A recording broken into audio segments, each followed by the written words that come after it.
Emit பண்ணும். டெல்டான்றது ரொம்ப கம்மி. நம்ம ரொம்ப கனவில்லாத தூக்கத்துல இருக்கிறப்ப டெல்டா அலைகள், அதாவது அதோடைய எண்ணிக்கை வந்து 4 அலைகள் பெர் செகண்ட் அப்படின்ற மாரி இருக்கும். அது வந்து டெல்டா அலை. தீட்டா அலைன்றது நம்ம கனவோட தூங்குறப்ப, அது வந்து 4லிருந்து 8 எண்ணிக்கை அளவுல நம்ம வந்து ஃப்ரீக்வென்சி இருக்கும்.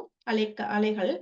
அண்ட் தென் நம்ம தூக்கத்துல இருந்து எந்திரிக்கிறப்பயும், மெடிடேட் பண்றப்பயும் நம்ம கொஞ்சம் எண்ண ஓட்டங்கள் கம்மியா இருக்கும். அந்த எண்ண ஓட்டங்கள் கம்மியா இருக்கிறப்ப, அலையோட எண்ணிக்கை 8லிருந்து 14 வரைக்கும் இருக்கும். ஓகே. அது பேரு ஆல்ஃபா வேவ்ம்பாங்க. நார்மலா நம்ம முழிச்சுட்டு இருக்கப்ப, நம்மளுக்கு எண்ண ஓட்டங்கள் அதிகமா இருக்கும். அப்ப வந்து நம்மளோட பிரெயின் வேவ் வந்து 14லிருந்து 30 வரைக்கும் எண்ண அலைகள் இந்த வேவ்ஸ வந்து கிரியேட் பண்ணும். சில சமயம் 30க்கு மேலயும் போகும். ஹை பீட்டான்னுவாங்க. பட் நார்மலா வந்து நம்ம பீட்டா அவ்வளோதான் வந்து எப்பயுமே முழிச்சிருக்கிறப்ப, நம்ம எல்லா மனிதர்களும் மோஸ்ட்லி இந்த பீட்டா அப்படின்ற வேவ்ல தான் இருப்போம்.